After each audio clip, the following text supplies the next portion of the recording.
And we're live in Times Square, the crossroads of the world, in the Marriott marquee sign. Hey, there we are. That's beautiful. As Fox News Live coverage of Election Night 2016 continues.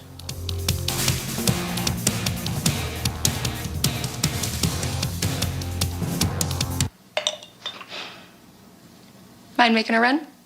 I got it. The 2017 Mitsubishi Outlander Sport, with available all-wheel control and a 10-year, 100,000-mile warranty, starting at $19,795. Hey, almost home. It's ready for any adventure you can imagine. Get up to $3,000 cash back on select models during the Mitsubishi Motors Holiday Sales Event. Our eyes. They have a 200-degree range of sight, which is good for me. Hey! And bad for the Barclay twins. Take care of all your most important parts with Centrum, with our most vitamin D3 ever. Many people clean their dentures with toothpaste or plain water. And even though their dentures look clean, in reality, they're not. If a denture were to be put under a microscope, we can see all the bacteria that still exist on the denture. And that bacteria multiplies very rapidly. That's why dentists recommend cleaning with Polident every day. Polident's unique microclean formula works in just 3 minutes, killing 99.99% of odor-causing bacteria. For a cleaner, fresher, brighter denture every day. Wells Fargo is making changes to make things right. First, all customers who have been impacted will be fully refunded. Second, a confirmation will be sent when new personal or small business checking, savings, or credit card accounts are opened. Third, we've eliminated product sales goals for our retail bankers to ensure your interests are put first. We're taking action. We're renewing our commitment to you. I am totally blind. I lost my sight in Afghanistan. If you're totally blind, you may also be struggling with Non-24. Call 844-844-2424 or visit my24info.com. Afoot and lighthearted, I take to the open road. Healthy, free, the world before me, the long brown path before me leading wherever I choose. The East and the West are mine. The North and the South are mine. All seems beautiful to me.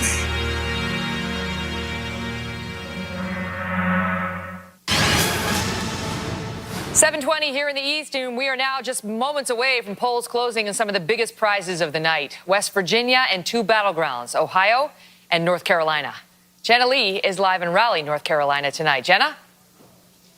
The polls were supposed to close at 7:30 for the entire state of North Carolina, Megan, but that is not the case now. I just got off a phone call with the State Board of Elections, and there will be extensions at certain precincts in Durham County, a key county here. So in certain precincts, you will be able to vote up until 8:30 tonight. Why is that a big deal, and what happened? What happened for some voters is when they showed up to cast their ballot, they weren't able to check in. So it was like showing up at the airport, trying to get on your flight, but you weren't able to check in at the desk. So you couldn't go through security, you couldn't get on your plane. That's what happened to some voters, and that's what led to the extension. Now you say, is that any big deal in a big state like North Carolina? It is. In 2008, President Obama won by such a small margin. It came down to the difference of two voters per precinct in this state in 2008. So if two voters voted for the other side, Barack Obama would not have won this state. That's how tight the race here is in North Carolina. The same was almost true for Mitt Romney. If 17 voters per precinct swung in another direction, he wouldn't have won. So that's why this is a key ruling by the State Board of Elections. We'll continue to watch the results in Durham County and otherwise, but a lot of breaking news here in North Carolina. We'll keep an eye on it for you. Jenna, thanks.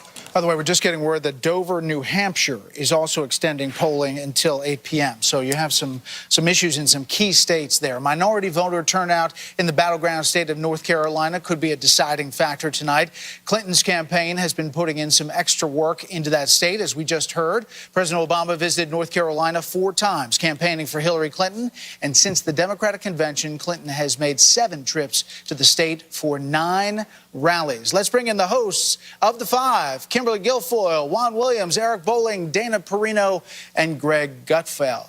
Dana, let's start with you. What are your thoughts? Well, it's one of those nights where I remember about 6 months ago during a primary, you asked me what's going to happen, and I made this really just amazing call where I said it's either going to be a total landslide or too close to call at the end of the night. And I think we have a little bit more clarity of what's going to happen. One statistic that has stuck out to me, especially in Florida, Latino voters in Florida have doubled since 2008, and Democrats have out-registered the Republicans by 600,000 to 50,000. Registered voters in Florida, and I think you're seeing that in some of those early returns that we saw. And also, I think for some of these people that are out there voting and waiting, and one of the reasons that Jenna Lee just reported what she did is that turnout is really big all across the country. People were waiting in lines for hours in order to get their vote. Eric Bolling, what do you make of that? What Dana's point on the Latino vote in Florida? Massively important also. And if you break down Florida, the I-4 corridor, a lot of the increase in Latino vote is right in the central part of that, Orange County, Orlando area. High Puerto Rican vote, high Puerto Rican registration for votes. I think that's a very, very, for me, straight up, the I-4 corridor has been the indicator. Whoever wins the I-4 corridor may end up winning the whole election, because the state, as you know, down south it's all blue, up top and over the panhandle it's a lot of red. That I-4 corridor can flip Florida either way, and Trump needs Florida. We'll be calling it early if he doesn't win Florida. Greg, I've been waiting for your analysis. I know. Tonight. Finally, you and me. And Megyn, you know, we say, and Megyn too, we say it's all about the ground game, and we know for a fact that the Democrats are amazing at the ground game. They even get the dead to vote. That's literally the ground game. 6 feet under, thereabouts. But we talk about the changing electorate. I want to talk about our changing tolerance of the past. So many things that we would think would have sunk a candidate over the past year didn't. I find this the most refreshing thing about this candidacy is that for terrible people like me who have an awful past, I still might be able to run for office. You have a chance. I have a chance. So Very you're small saying chance. there's a chance. And you have a really crappy temperament. Yes, exactly. And that's, so you've got that too. I have everything wrong with a human being. A lot of medical issues. Yeah. But we love you anyway. Yes. Look, on It's the temperament numbers, Kimberly, that Martha was reporting that 64% believe Trump does not have the temperament to be president. 34% believe he does. What do you make of that? Because it was something that did serve him. You know, he was like a wrecking ball in that primary, and it served him very well, and people loved it. You know, they want the wrecking ball to go to Washington. With the general electorate, maybe it doesn't play as well. Yeah, I mean, definitely he got some momentum, especially in his campaign when he started using the drain the swamp phrase and talking about getting rid of corruption, taking government, giving it back to the people. So people like the fact that he's a disruptor, that he's an outsider. However, temperament has been something that Hillary Clinton has been hitting consistently in debates, in campaign ads, every stop that she's made across the country to suggest that he is someone that lacks the temperament, therefore the fitness to serve as commander-in-chief. When you see numbers like that, it suggests that it's something that resonates. Will it be enough to suppress some of the voters that might be turning out for him or to switch over for Hillary? That remains to be seen. You know, Juan, I was struck by Brian Fallon talking so much about Pennsylvania. I mean, think about it. Pennsylvania, that should not even be a problem. But it looks like, again, the map may be changing. I think the map is changing. I mean, that's demographics, and I think demographics are a key part of the story tonight. We just heard Eric was talking about the importance of the Latino vote and the fact that you see an increase in the number of Latinos voting in a state like Florida. But let's look more generally at the map. Talk about Pennsylvania, Michigan, part of the old Rust Belt, where, again, you have a large working-class, white, male-dominant population, and it's a surprise that Michigan would be in play, that Pennsylvania could be in play for Democrats, because historically, union-backed, union-driven voters have often been part of the Democratic machine. That may no longer be the case. Instead, you see the Democratic axis swinging toward the South. And here, this is what surprised me. I think this is part of the big story tonight when we talk about minority vote, what's going on in North Carolina, with questions about the court saying, hey, you can't change the rules right now.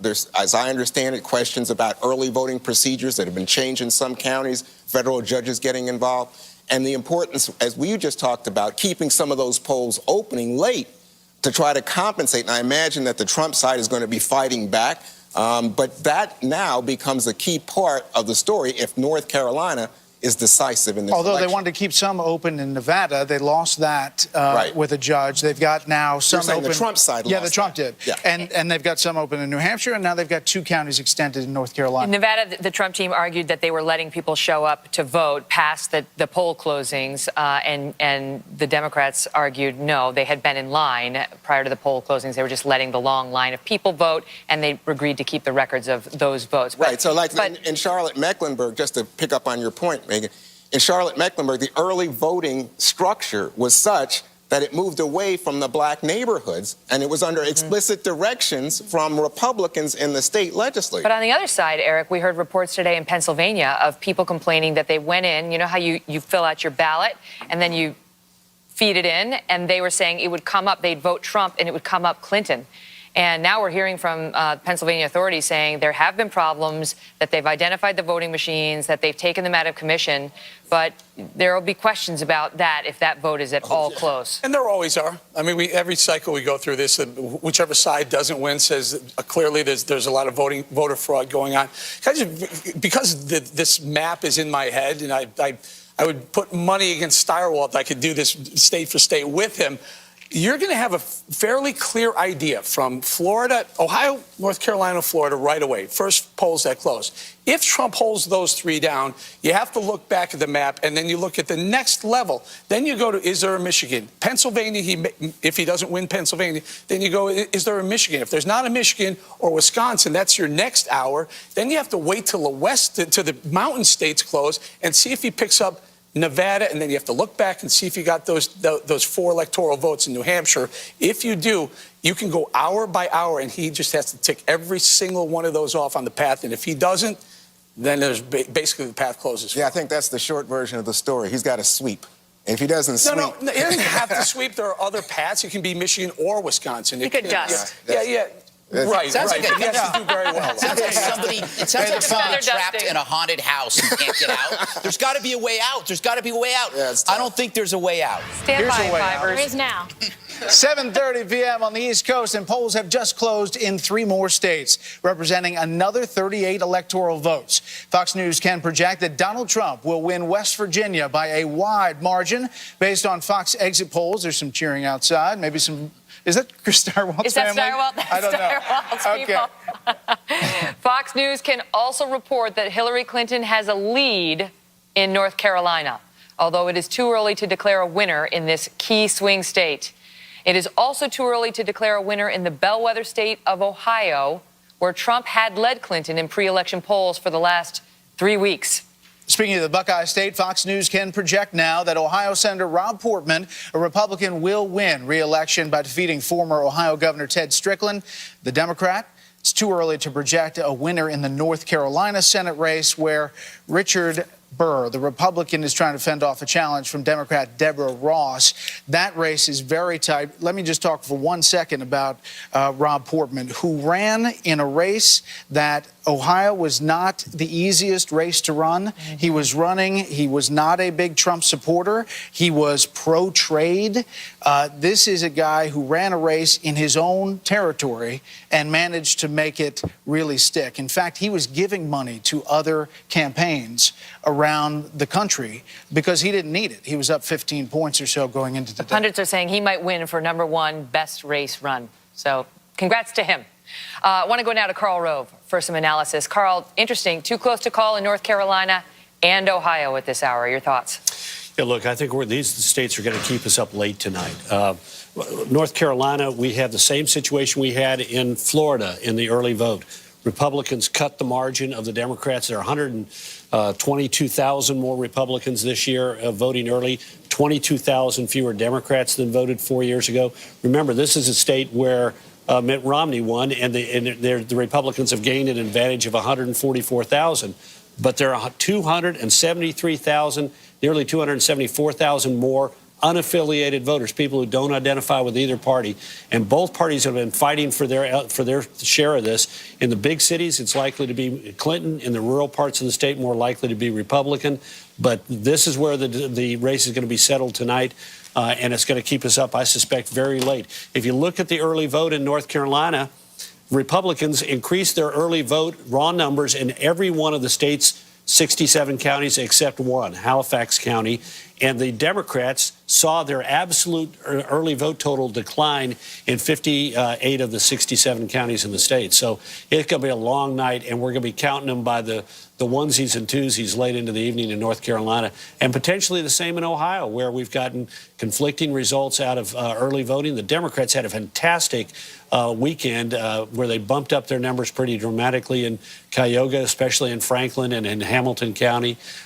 Cincinnati, but again, it's going to be very late in the night, I suspect, before we're going to be able to see the pattern emerge decisively in Ohio. You know, the other thing we should point out is the governor's race in North Carolina is very tight. We can't call that. It's too close to call. That is Pat McCrory and Roy Cooper. And that was seen as another race, Carl, where that state really comes to play. Remember the bathroom law, the transgender HB2 law that said that you had to go to the bathroom of your birth certificate. That became an issue not only of the governor's race, but the Senate race there with Richard Burr, and the presidential race, frankly. What's interesting is that this was not a priority of Pat McCrory, the governor. He was a business-friendly former mayor of Charlotte and a business executive himself, and so this was not on his agenda. It was forced largely through the state Senate president, a fellow named Phil Berger, put it on the agenda of the legislature. They drove it through in an election year, and it immediately caused the entire Republican brand in the state to be engulfed in controversy. Ironically, McCrory has fought his way back because of a hurricane. The hurricane that hit the East Coast turned the people's attention to what was going on, what was the state doing to help the people who were flooded or lost their homes, and McCrory performed admirably, dominated the media, made his call back. We'll see how close it is tonight, but ironically enough, if it were not for a bad storm, it might be a big margin, and the storm and his handling of it closed up the race pretty smartly. All right, Carl, we'll check in just a bit. Let's bring in our panel. Britt Hume, Chris Wallace, Tucker Carlson, Monica Crowley, Guy Benson, and Nomiki Konst. Nomiki, let me start with you. Your thoughts on how this is all shaping up? Perfectly. It's a great night for Democrats. Listen, Hillary has run an impeccable campaign. She has the Obama institution. She has all of the progressive base for the most part. She has the Hillary supporters, and she's running against a man who did not work well with the Republican Party. He doesn't have the ground game. He doesn't have the messaging. He's been unable to stay on course to win this election, and she already had a map that worked in her favor. So we think this is going to be a very good night. There are only a few scenarios with very, very small chances where she won't do well, and it really just comes down to the Senate. And yet, Guy, if you look at the numbers so far, the Republicans did, in the end, get behind Donald Trump. So if Nomiki is right at all, that it's going to be a good night for Democrats, is that because of independence? Is that because there are more Democrats in the map than we've seen for Republicans over the past years? A combination of those factors, I would say. And it would mean that someone who has a disapproval rating around 60% is going to lose an election. I mean, if that's the case, that should not be much of a shocker. So I'm looking at some of the numbers. Florida's going to be close, but Hillsborough County is a very important county there. In the early vote, Trump's down 10 points to Mrs. Clinton. So I think that's probably a red flag in that state. On the positive side for the GOP, looking at some of these Senate races, we haven't called them yet, but Marco Rubio's looking pretty good down in Florida, outpacing Trump by a long shot down there. And also Indiana. The Democrats really had high hopes, and you talked about Evan Bayh, that huge war chest, that name recognition. He looks like he is in very serious trouble tonight. Chris Wallace, what strikes you tonight? Well, I have to say I'm still a little bit shocked at the idea that Hillary Clinton has run an impeccable campaign because I think a lot of people feel that Donald Trump has run her pretty much to a standstill. She may win, but he's put up a heck of a fight. And Donald Trump really had some tremendous headwinds, did not have support in the party, is historically unpopular, terrible numbers in the exit polls on temperament, on experience, knowledge of the issues. So look, if Clinton wins, she's the president, she's a genius, and all the people around her are geniuses. But I don't know that I would say that she's run an impeccable campaign. Mm-hmm. One of the things we're seeing in all these waves of exit polls, Monica, is the gender gap, which we've seen throughout this election, and a significant gender gap when it comes to women and men. And the women tend to be favoring Hillary Clinton by big margins. And this was a problem that was, identifiable and has dogged Donald Trump for a long time. This is a very interesting dynamic happening tonight, Megyn, because you're right. I mean, Democrats have always enjoyed a traditionally large gender gap going into any race, but particularly a presidential. Donald Trump, heading into this race, had even a greater, more yawning gender gap because he was an alpha male candidate and he had said these indelicate things about women in the past, and that really dogged him. What we saw in the closing days of this campaign, though, in terms of the polling, was that he was able to make up some ground among women. So about a week ago, 2 weeks ago, he was running about a 20-point gender gap. In the more recent polling, we saw it was 12 points, which is still a pretty yawning gap, but he had managed to make up some ground among women. The problem for him, though, is that it's still large enough that it's making a real difference here in terms of benefiting Mrs. Clinton. That chandelier scares me. The circle of doom is coming down. I was listening, Monica. I really was. I mean, That's okay, Brett. I just, Britt, your thoughts? Let me just pick up on what Monica was talking about. Nationally, in the latest wave of the exit polls, this could change. Hillary Clinton is winning women by, 14 points? Yeah. Well, Donald Trump's winning men by 9 points. That tells you most of what you may need to know tonight, because there are, first of all, they're likely to be, as they were the last time out, more women in the electorate, fewer men, and if you win them by 9 and the other party wins the women, the larger group, by 14, it's not too hard to figure this out. So that's where this is likely to be. In some states, South Carolina, for example, it's much closer. But if you're wondering why Georgia may be in play tonight, that's where you see a genuine gender gap, in which Hillary Clinton, let me see if I have it here. I think I do. Yeah, Georgia. She's winning by 13. He's winning by 19. But in a state like Georgia, that can tell you why it's fairly close. Mm-hmm. He's winning by 19 among men. She's winning by 13. What in particular, Britt? I mean, give us the history on the Republicans and white college-educated women. It's those typically go Republican. They have in the past. Yeah, but in the past. What we've seen in the early rounds of the exit polling tonight is that they're not, and going for the Republican candidate, and consequently he's had a lot of ground to make up there, because right off the bat he was not the kind of candidate that could appeal to both blue-collar men and some blue-collar women and the more educated demographic. Mm-hmm. Tucker, we're 19 minutes plus away from our next polls, including Florida. And we've spent a lot of time, both campaigns actually, talking about Florida. It's really interesting. Well, of course. And about the demographic shifts in Florida, the big number of Puerto Rican voters fleeing the collapse of the economy of that island to the state of Florida, how they might affect the outcome. And that we'll find out. I'm amazed by some of the numbers relative to earlier races, just because they don't match what we expected, really what I expected. So Trump is doing better, apparently, according to the first wave of exit polling, better among black voters than Mitt Romney did 4 years ago. He's doubling the number of black votes by percentage that Romney got 8 years ago. He's getting exactly the same percentage of Hispanic votes that Romney got 4 years ago, 27, despite all that's all we've talked about.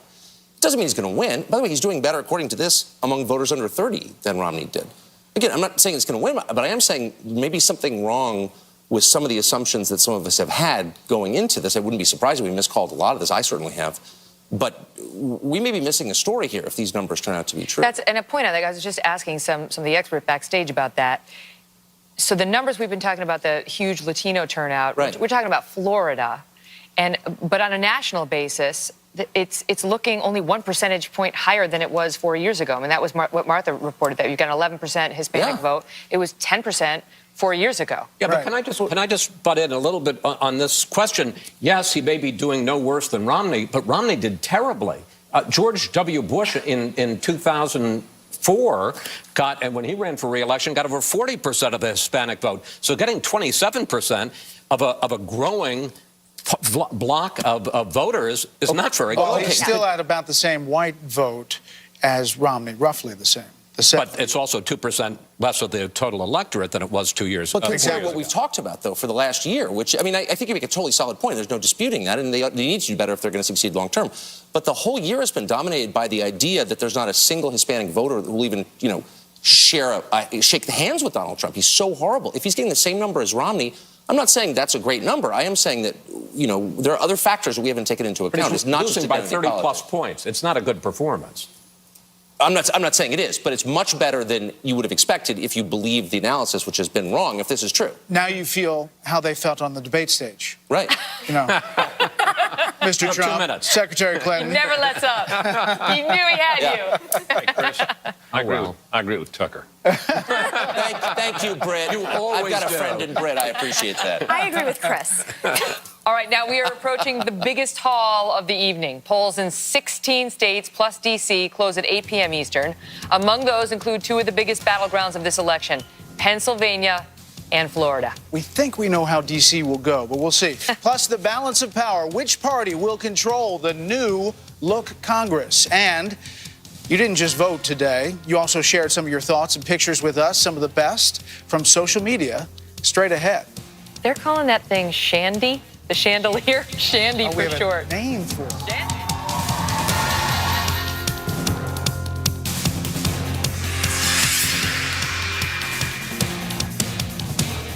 Crystal Cruises continues to be the world's most awarded luxury cruise line for over 22 years, and not just a one-hit wonder. We've crafted an all-inclusive, truly exclusive travel experience that's in a class by itself. With ships that are more luxurious than the world's most upscale hotels, featuring elegant suites with butler service, glorious spas, open spaces, fabulous casinos, and exceptional dining. Iconic itineraries with overnight stays, curated as only Crystal Cruises can, and unique tours ashore tailored to your personal style. Crystal shows you and your family the world with voyages ranging from 5 nights to 128 nights to all 7 continents. Take your next journey with Crystal Cruises, where all-inclusive is all-exclusive.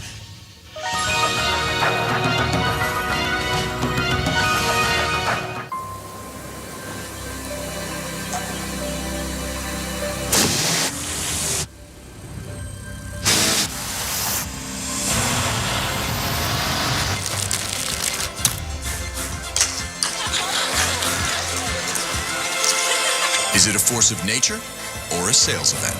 The Season of Audi sales event is here. Audi will cover your first month's lease payment on select models during the Season of Audi sales event. No matter how the markets change, at T. Rowe Price, our disciplined approach remains. Global markets may be uncertain, but you can feel confident in our investment experience around the world. Call us or your advisor. T. Rowe Price. Invest with confidence. Want longer-lasting heartburn relief? Try Duo Fusion. Duo Fusion goes to work in seconds and lasts up to 12 hours. Tums only lasts up to 3. For longer-lasting relief in one chewable tablet, try Duo Fusion from the makers of Zantac. We are quickly approaching. Sorry. I'm sorry. Well, that didn't go The shandy got in the way. I couldn't read. This is how Brett and I are starting the blocks for the shandies there. We're down there. We're quickly approaching the biggest moments of the entire night. Using a new style of acting. It's voiceover. Yes. Right? Okay. Voice over the shandy. Okay. All right. Polls close in a whopping 16 states, plus the District of Columbia at the top of the hour, 8 o'clock Eastern Time. Among them, battlegrounds, Florida, Pennsylvania, and New Hampshire. Rick Leventhal is standing by live in Pennsylvania. Molly Lyons in New Hampshire. We'll start with Molly. Molly?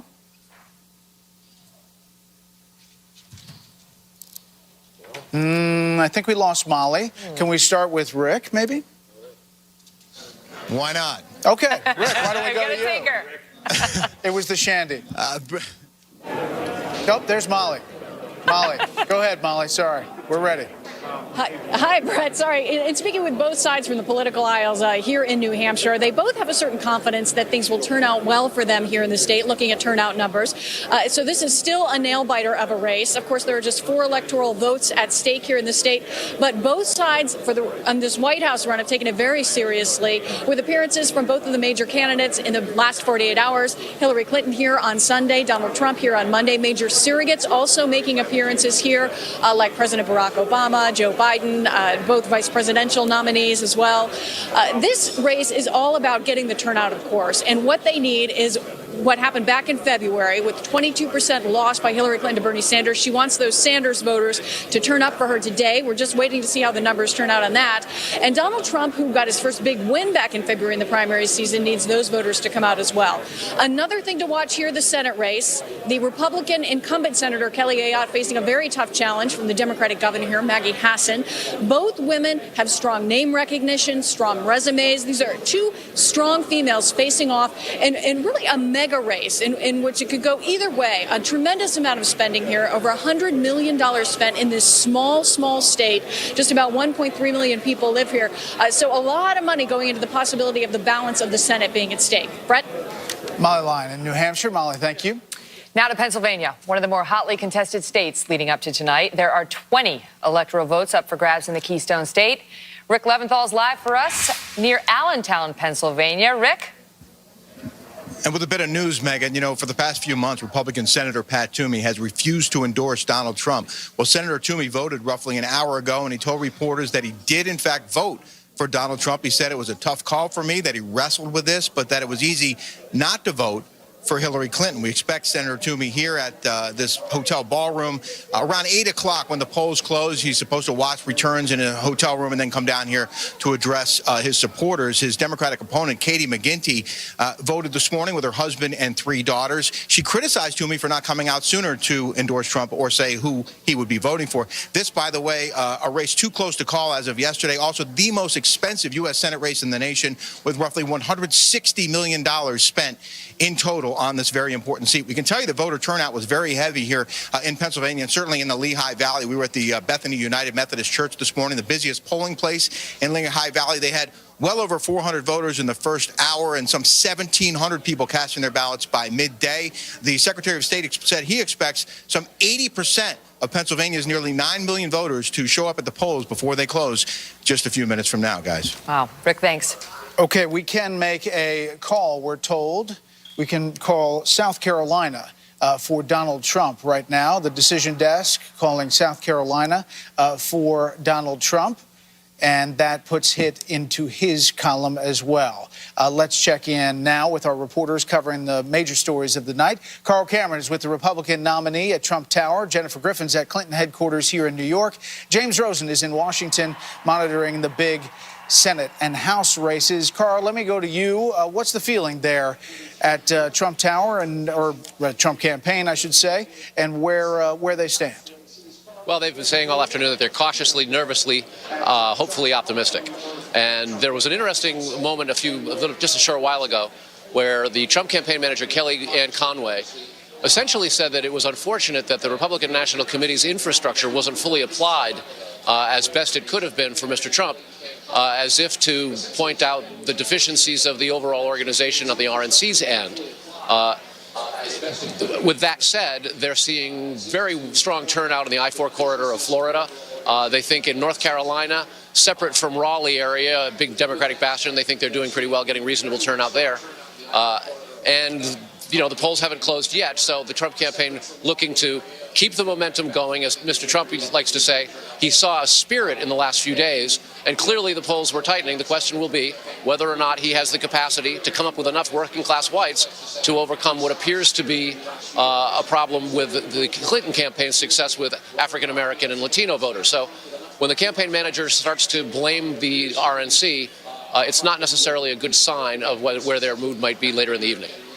Brett? Throughout the night, we'll be adding up the electoral votes. Right now, it's 33 for Donald Trump and Clinton 3. But obviously, it's early in the night, and we're making these calls as they come. Jennifer Griffin, we talked to Brian Fallon earlier. It was interesting to hear him talk about Pennsylvania and, you know, how they're really working to see how that state goes. Pennsylvania, Michigan, these Rust Belt states that they have concerns about. I think they have the biggest concern, Brett, according to the officials I've spoken to, with Cuyahoga County, and they have not had the turnout there that they would need in order to win Ohio. But what has been a surprise today is you saw that last-minute effort in Michigan. It seems to be paying off. They seem to be doing well in Michigan. There were lines, long lines this morning in Detroit. That rarely happens, I'm told. And there were a record number of mail-in ballots, absentee ballots in the Detroit area. So they feel very good about Michigan tonight. I think if you look broader than that, they're still a little concerned about Pennsylvania, but the turnout in the northwest part of Philadelphia seems to be extremely high. The get out the vote efforts there with the large number of people who turned out last night to see President and Mrs. Obama in front of Independence Hall seems to have helped them in the Philadelphia area, Brett.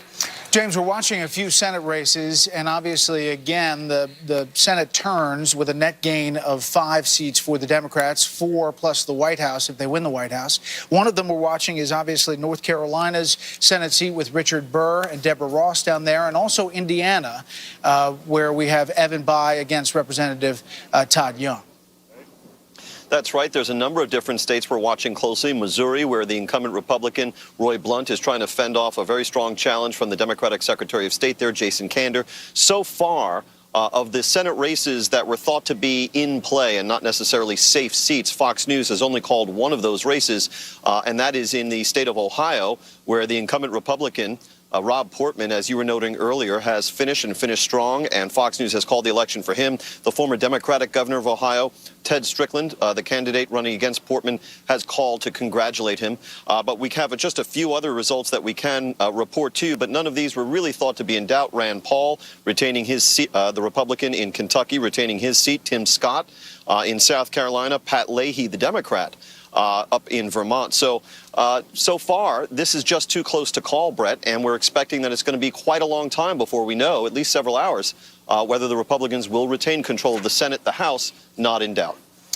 James and Jen and Carl, thank you very much. I want to go back now to Shannon Bream. She's watching Facebook, Twitter, and Instagram. Shannon, what are you seeing? All right, on our digital chandelier, you have now dubbed the Shandy. Let's get some new data that were coming in from Facebook. They're talking about the top 5 policy issues people are chatting about today. Number 1, government ethics, no doubt driven in part by the FBI investigation into Hillary Clinton's private email server. Number 2, religion. Number 3, race issues. We've seen this ranked near the top on Facebook chatter all over the summer, now into the fall. Number 4, crime and criminal justice. And at number 5, the economy. That's consistently been there. Now let's look at some of your posts from home. Michael tweeting this: we are all on board the Trump train. By the way, tickets are still available. Morgan Annette posting, I took my dog to the polls. Check this out. Super cute. Annette and her dog clearly are Georgia voters. You see the Georgia peach there. And you're going to love this. Our Trump embed producer, Chris Snyder, and many others tweeting about this Donald Trump cake. It was just wheeled into the election watch party at the Hilton Hotel. We're told it was made by Melissa Alt. The face is modeled chocolate. The body is made of cake. We're told it took 50 hours to make this. Now, if you want to be in our digital chandelier, all you got to do this, alongside the cakes from Donald Trump, just snap a pic, send it our way by using the hashtag Fox News 2016, and we'll see you right here along with everybody else across America who sent in their photos. All right, Shannon from the Shandy. Megan, back to you. At the Shandy. Wow. Great to see you, Shannon. I do want to show you one other thing here in the studio, and that is our Tower of Closings. I think that's what we're naming it, the Tower of Closings. Tower of Power. And you can see when a state is called, it goes to the color: Indiana, Kentucky, South Carolina, Vermont. And there you see the 8 p.m. closings. The list is huge, and we have all the closings listed there, and when they're called, they go to the color. We are 4 minutes away from polls closing in 16 more states, plus Washington, D.C. More results coming up as Fox News coverage of Election Night 2016 continues.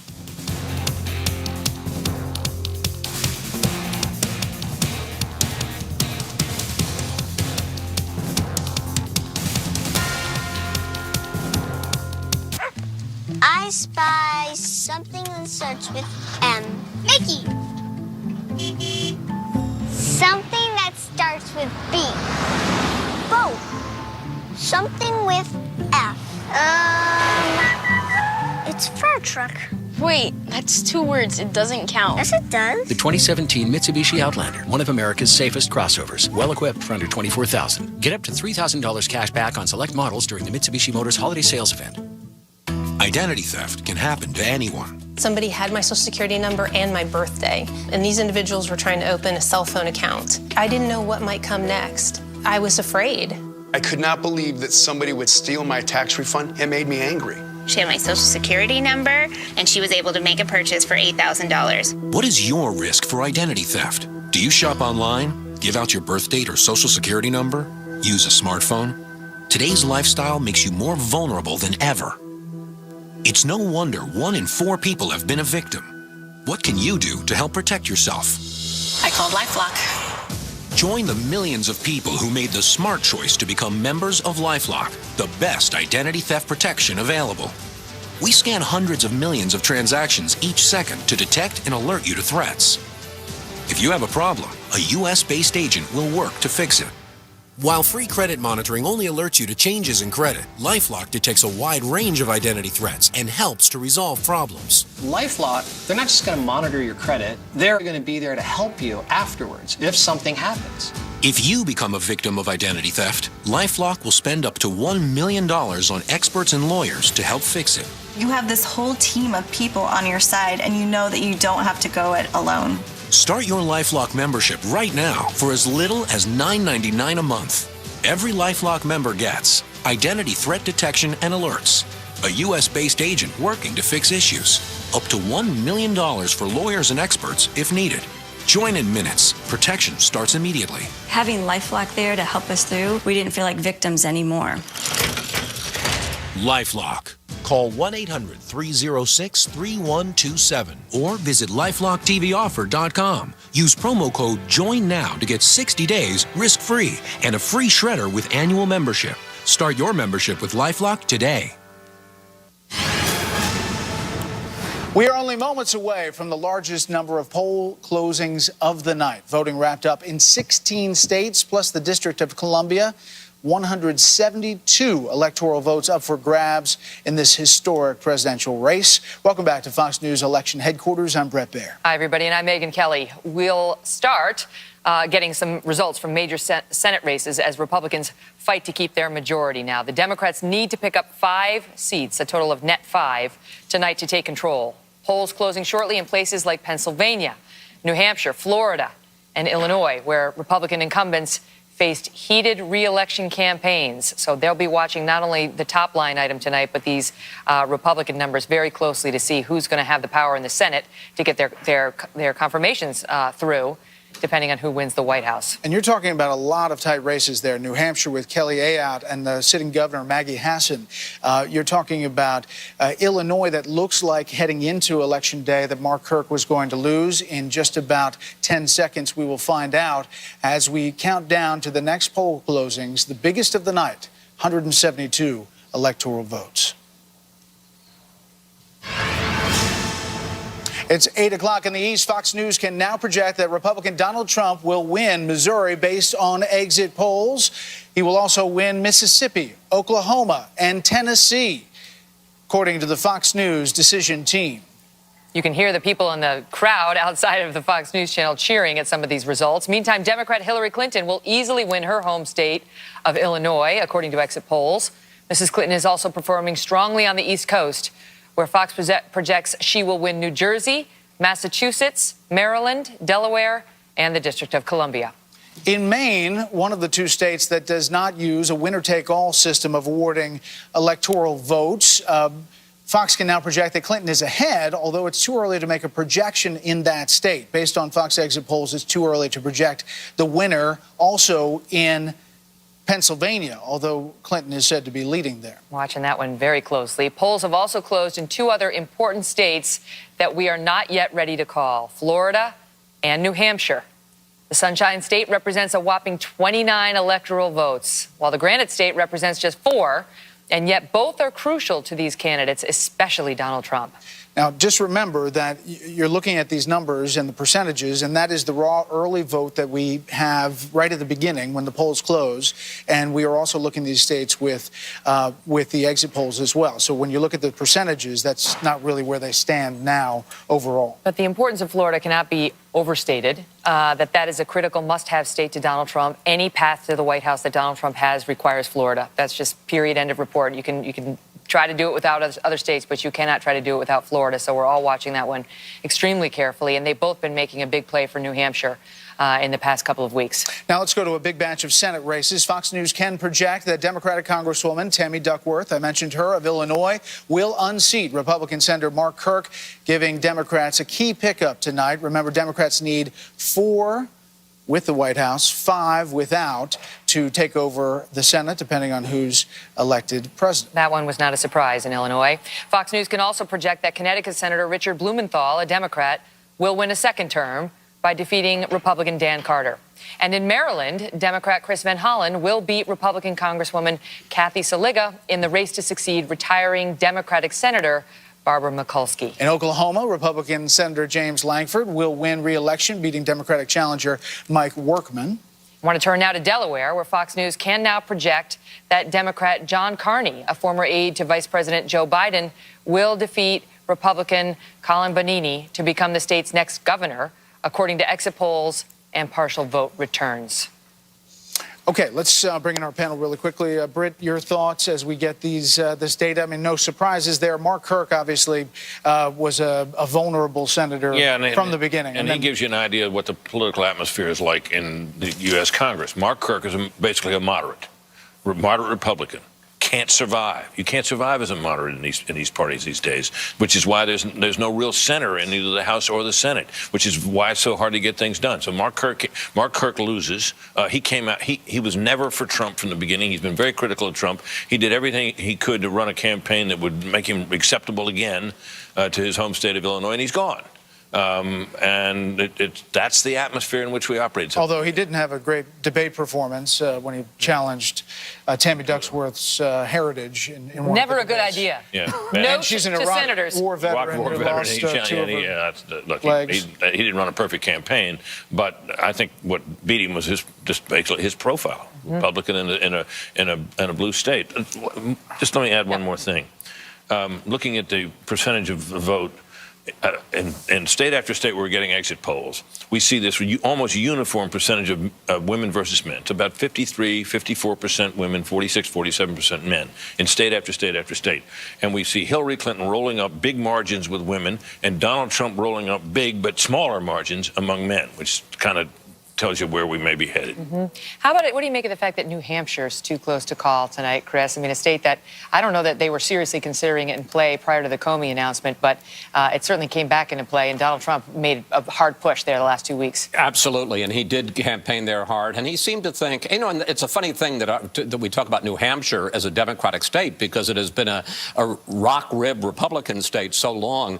I just want to say one thing about these Senate races, and this. The class of 2010, in other words, they run every 6 years. So the people that are running the Republicans for re-election now were elected in 2010. 2010 was not a presidential election year. It was a midterm election. It was the Obamacare election. It was the election of huge victories by Republicans. The problem is, midterm election, you get a much smaller electorate. About 90 million people voted in 2010. 130 million people voted in 2012. And we assume, again tonight. So it's a much bigger and different election. These people were elected in a small, very Republican, very aggressively anti-Obama 2010, and a lot of them won in blue states like Illinois, like Wisconsin, like New Hampshire, and now they're trying to defend in a completely different atmosphere in 2016, and that's going to be a problem for them. Just to give the viewers some perspective, they're predicting, you know, the Democrats could take control of the Senate tonight. Not Fox News decision desk, but just coming into tonight, analysts were saying, okay, so watch for the Democrats to likely take control of the Senate, and they were saying they could win between 4 and best case scenario, dream scenario for the Democrats would be 7. So 4 would not be unexpected in a year where the Republicans are defending 20, how many? 20 seats? 24 seats. The Democrats only 10. And it'll be the reverse in a couple of years from now on the next election. And so, you know, that's likely to switch back and forth. Exactly. We can make another call. The Fox News decision desk can call the state of Rhode Island for Hillary Clinton. And as you see on your screen, the electoral votes will tick up throughout the night. We're going to move those electoral votes right now 68 to 67. And it's also obviously on the bottom of your screen. Rhode Island, not a shocker, because that's expected to be a Democratic stronghold. And 270 is the magic number. People may know that by now, but they may have forgotten. 270 is what they need to get to become president. A lot of these that we've called so far have been baked in, and we haven't had any surprises in the Electoral College so far on either side, but the night is still young. The night is young. Bill Hemmer is upstairs at the data deck with Karl Rove. Hey guys, good evening again. Just ticking through some of these states right now in Ohio, just looking here at Franklin County, that's Columbus. It's early, but Clinton at the moment is out.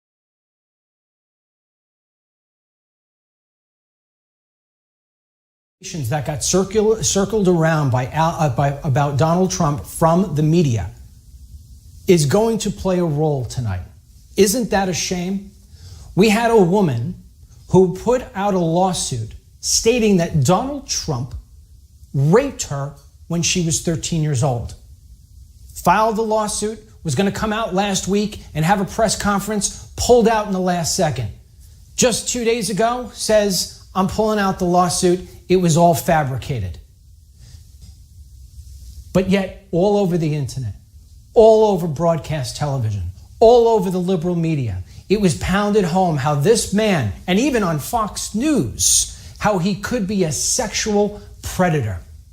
And we have 71% of people believing this sort of thing is true.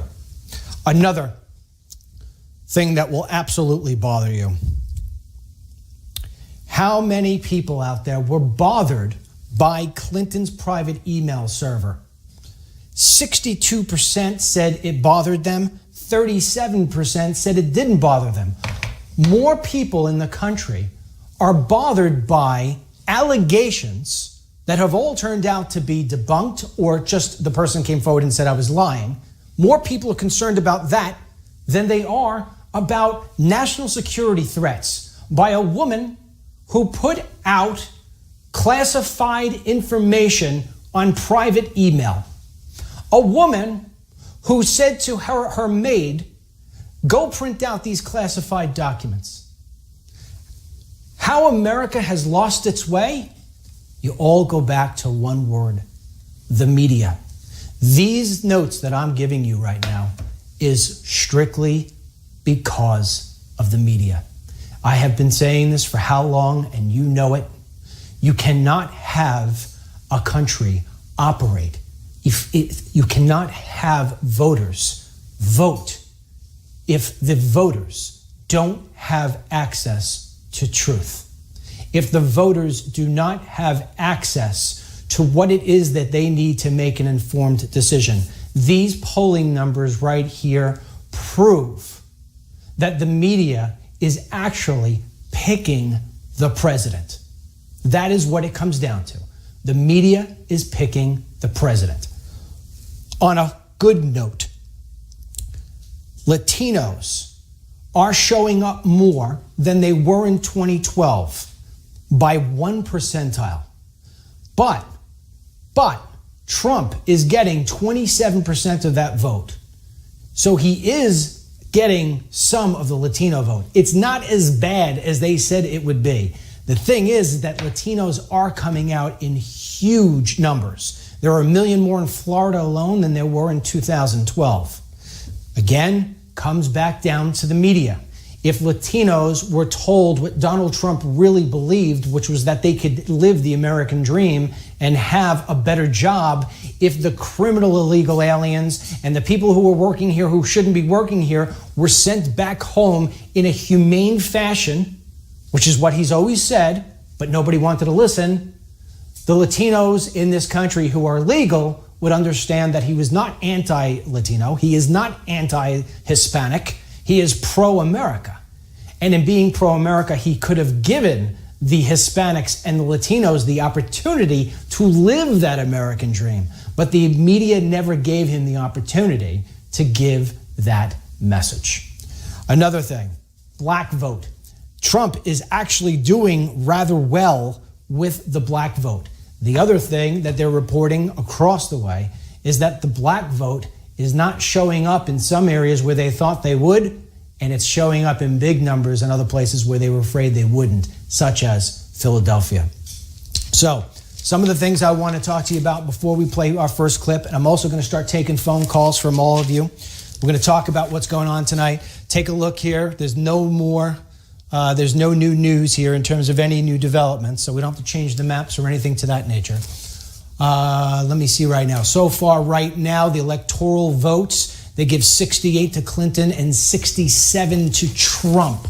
This is based on, what is this based on? I guess this is based on what we've already given you here so far.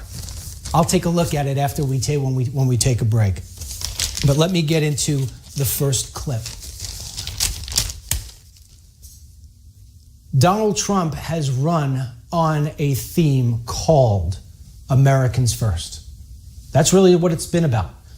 Hillary Clinton has run on a theme that was, let me be the first woman. Two different people, two different campaigns.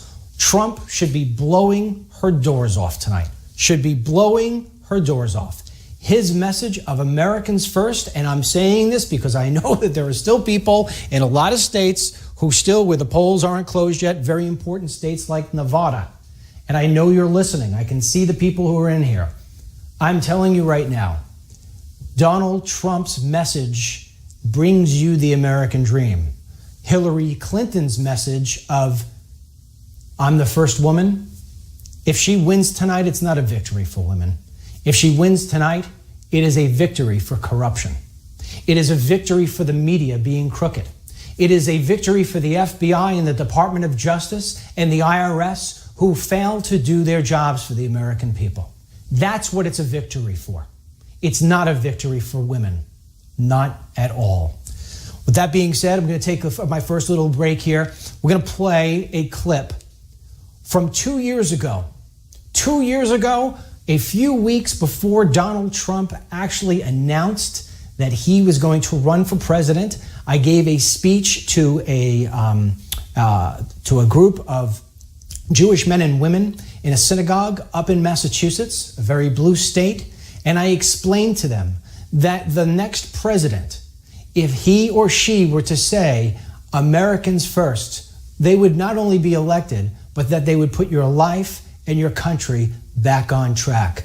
So, to Mission Control, which, by the way, let me just tell you this tonight, we're working with Right Side Broadcasting, absolute champions down in Alabama. These are the guys who have been working with the Trump campaign for more than a year, basically going around to every single live event. These guys have basically been the lifeline for many of us to be able to stay in touch with the Trump campaign as he goes around the country.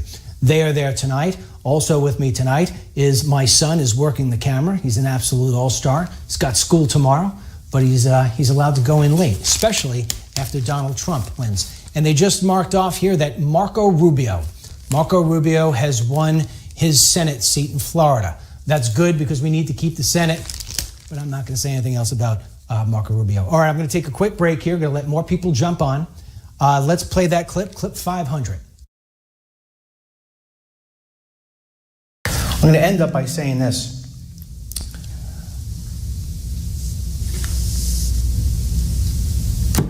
This isn't about the Republicans and Democrats. And unfortunately, I don't see one person who's thinking about or talking about running for office who addresses this the right way. Not one. They all run around the topic because they're all cowards.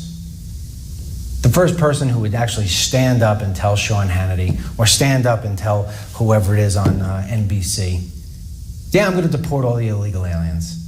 And you're not allowed in my country anymore unless you come in the legal way, like we have had a program legally forever and ever and ever. I'm sending you home. Somebody says that. Somebody says I'm taking care of Americans first.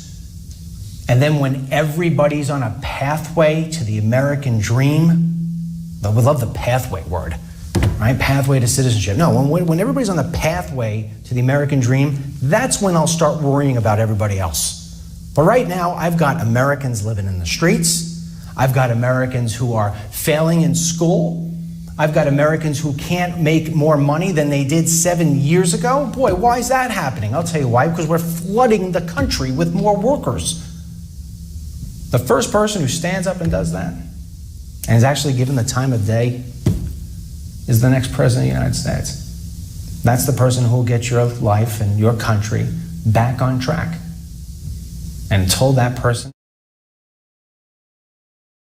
Well said, Anne. I've always admired how you just say what's in your head without thinking. Very brave. Good point, Ted. You're living proof that looks aren't everything. Thank you. Welcome. So, FedEx helps simplify our e-commerce business, and this is not a passive-aggressive environment. I just want to say you guys are doing a great job. What's that supposed to mean? FedEx, helping small business simplify e-commerce.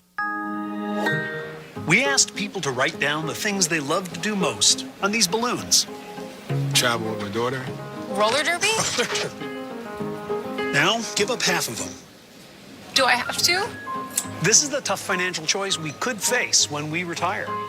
But if we start saving even just 1% more of our annual income, we could keep doing all the things we love. Prudential, bring your challenges. If you've been diagnosed with cancer, searching for answers like where to treat can feel overwhelming. So start your search with a specialist at Cancer Treatment Centers of America. Start with teams of cancer treatment experts under one roof, focused on the delivery of precision cancer treatment. Start at one of the Cancer Treatment Centers of America hospitals near you. The evolution of cancer care is here. Learn more at cancercenter.com/experts. Appointments available now. If you have moderate to severe plaque psoriasis, isn't it time to let the real you shine through? Introducing Otezla, Apremilast. Otezla is not an injection or a cream. It's a pill that treats plaque psoriasis differently. With Otezla, 75% clearer skin is achievable after just 4 months, with reduced redness, thickness, and scaliness of plaques. And the Otezla prescribing information has no requirement for routine lab monitoring. Don't take Otezla if you're allergic to any of its ingredients. Otezla may increase the risk of depression. Tell your doctor if you have a history of depression or suicidal thoughts, or if these feelings develop. Some people taking Otezla reported weight loss. Your doctor should monitor your weight and may stop treatment. Side effects may include diarrhea, nausea, upper respiratory tract infection, and headache. Tell your doctor about all the medicines you take and if you're pregnant or planning to be. Ask your dermatologist about Otezla today. Otezla. Show more of you.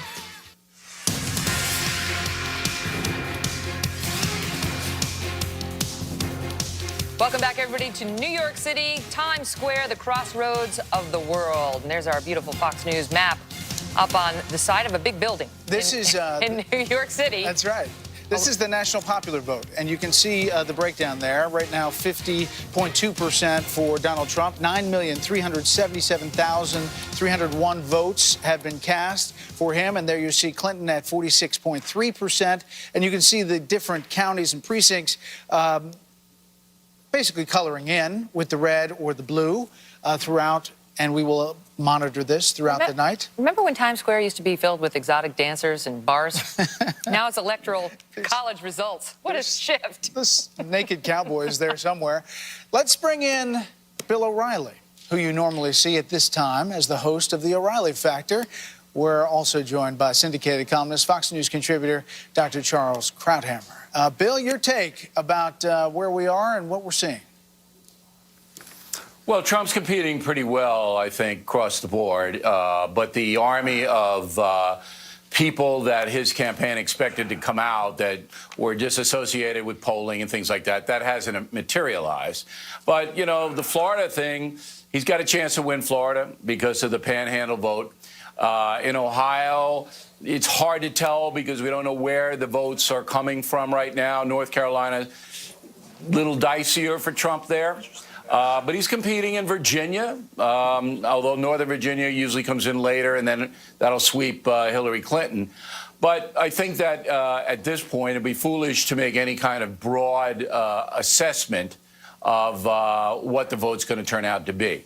It doesn't look like there's going to be any shocking upsets or shocking vote tallies anywhere. It's a slug out right now. And Trump needs it all to go in his favor. So, Charles Krauthammer, dude, I make any mistakes? You're my guy, always trying to keep me on the straight and narrow. Did I say anything wrong? So much error, so little time. So, look, at this point, I think the trends of the sort of the general analyses about favorable ratings would tend towards Clinton. She actually beats Trump in the exit polls on honest and trustworthy, which is a pretty odd finding, and it's at odds with the latest in the polls. I think what's really interesting is, I think it was noted a little earlier, is that Trump got 27, 28% of the Hispanic vote, which is almost exactly what Romney got.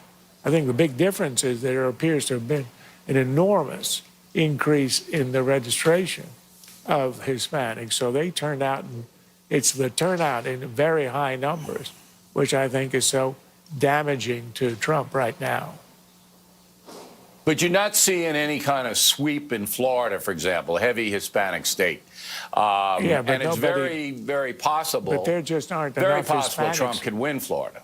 But there just aren't enough Hispanics in Florida or elsewhere to turn a big advantage into a sweep of the state.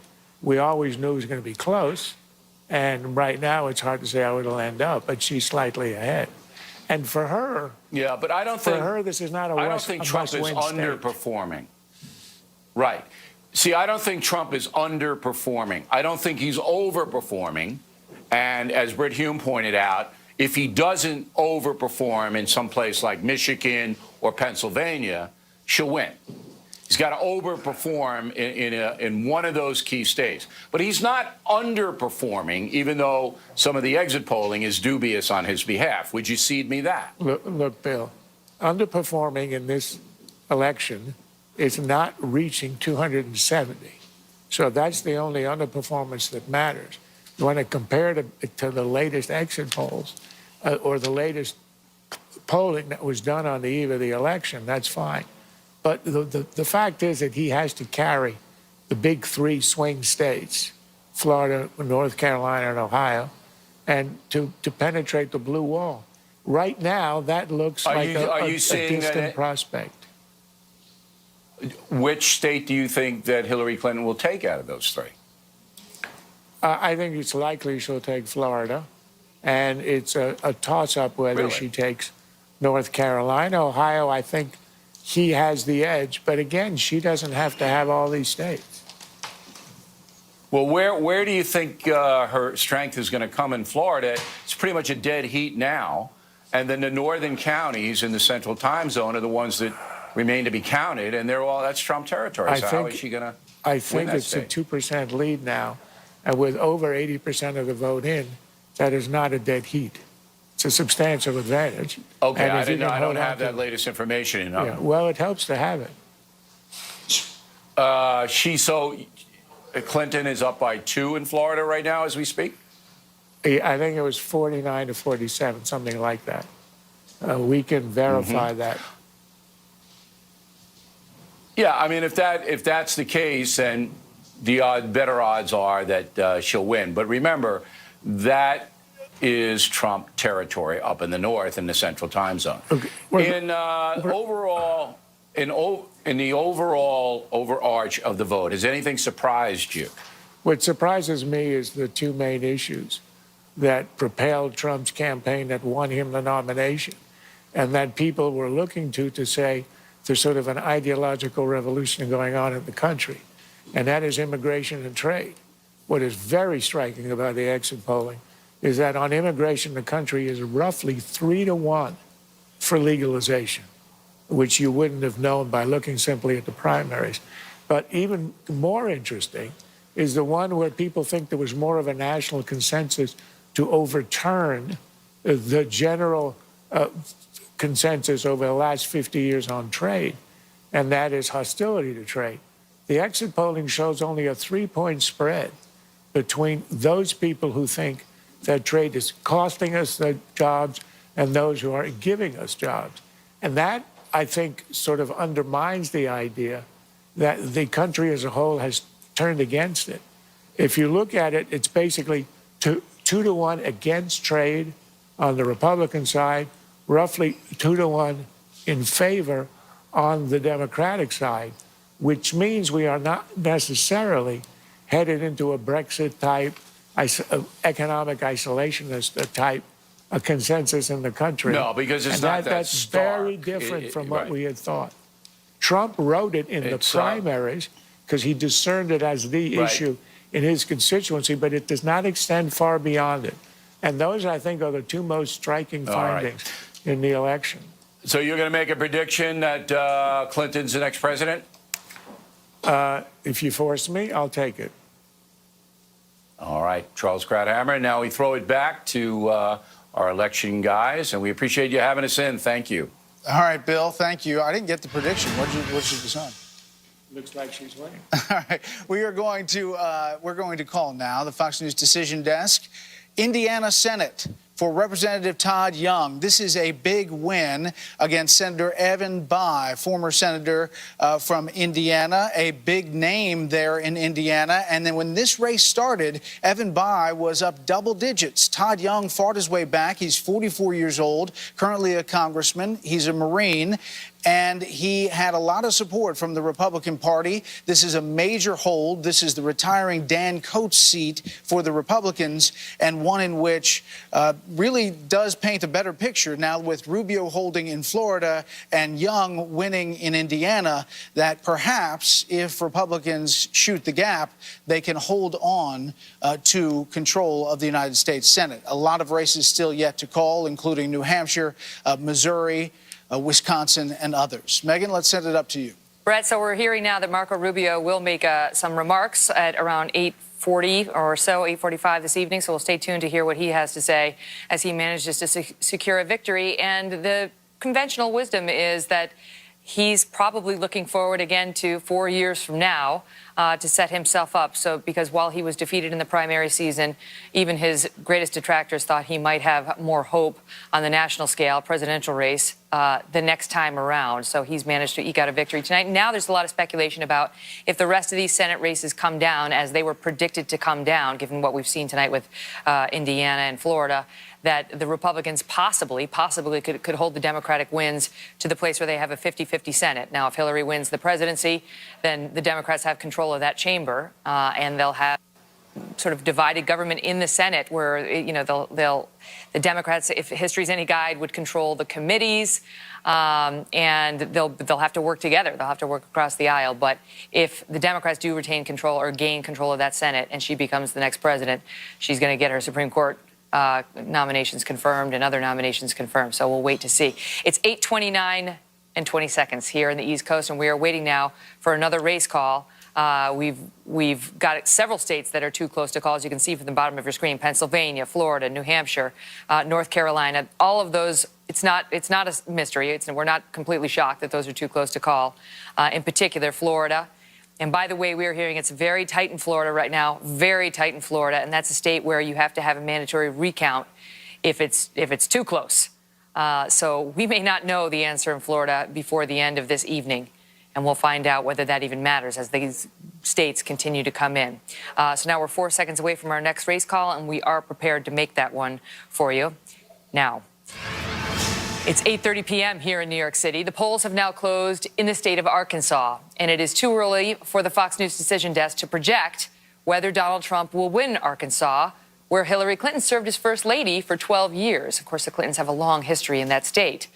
Also, Fox News can now project that Donald Trump will win Alabama's 9 electoral votes, according to our Fox News exit polls and partial vote returns.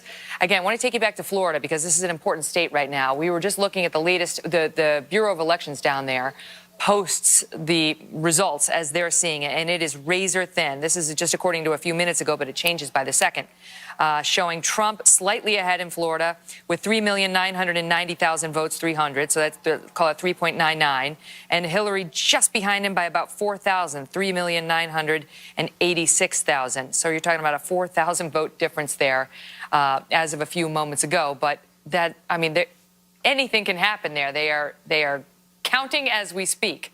So let's figure out what all this means and whether they can foretell anything from this. Not me. I don't know. These guys know, though. Yeah, they're the experts. Carl, you see anything you object to so far? Well, things change really fast. State Board of Elections now says the tech count in Florida is 4,266,000 for Trump to 4,172,000 for Hillary Clinton. The panhandle of Florida, Okaloosa, Escambia, Bay, Walton, these very heavily Republican precincts on the western side of the panhandle are starting to come in, and he's now opened up a... That's good for Trump. That's supposed to be Trump territory. Yeah, he's now opened up a 1.1% lead. And this will change again within the next 2 or 3 minutes because the central time zone is now coming in, and those counties are overwhelmingly Republican. So if you're advising Trump tonight, how do you like these numbers? How do you like the way it stands at this point, given what counties they've counted? I'd be interested in what Starwald says, so I'll speak first, and he can correct me. No one's ever said that. No, just kidding. Tough crowd. I say it every night. Man. So I'm looking at the Southeast, and I would have thought that he would run slightly ahead of what Mitt Romney did because he's the homeboy. He's got Mar-a-Lago. Yeah, right. And he's not. In Broward and Palm Beach, he's not running ahead of where Romney is. And that's not a good sign for him. Now, he's also trailing